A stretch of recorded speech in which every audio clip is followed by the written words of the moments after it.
বৈষম্য বিরোধী ছাত্র আন্দোলনের ব্যানারে ছাত্র নামধারী কতিপয় ব্যক্তির 250 শয্যা বিশিষ্ট চাঁপাইনবাবগঞ্জ জেলা হাসপাতালের চিকিৎসকের সাথে অশালীন, অভদ্র ও আক্রমণাত্মক আচরণের নিন্দা ও শাস্তির দাবি জানিয়েছেন ডক্টর অ্যাসোসিয়েশনস অব বাংলাদেশ ড্যাবের জেলা সভাপতি ডাক্তার ময়েজউদ্দিন।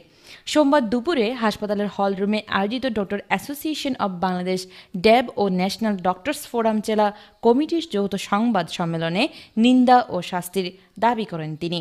সংবাদ সম্মেলনে ড্যাব সভাপতি বলেন, গত 30 এপ্রিল বৈষম্য বিরোধী ছাত্র আন্দোলনের ব্যানারে ছাত্র নামধারী কতিপয় ব্যক্তি 250 শয্যা বিশিষ্ট চাঁপাইনবাবগঞ্জ জেলা হাসপাতালের তত্ত্বাবধায়কের রুমে অশালীন, অভদ্র ও আক্রমণাত্মক আচরণ করে।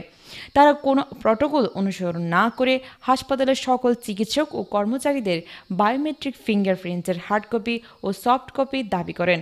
তখন তাদের তথ্য অধিকার আইনের নিয়ম অনুযায়ী আসতে বললে তারা অস্বীকৃতি জানায়।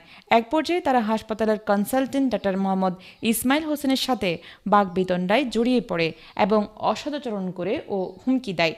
এই ঘটনায় ড্যাব ও এনডিএফ ওই ঘটনার তীব্র নিন্দা জানায় এবং এই ঘটনার সাথে জড়িতদের দৃষ্টান্তমূলক শাস্তির দাবি করা হয়।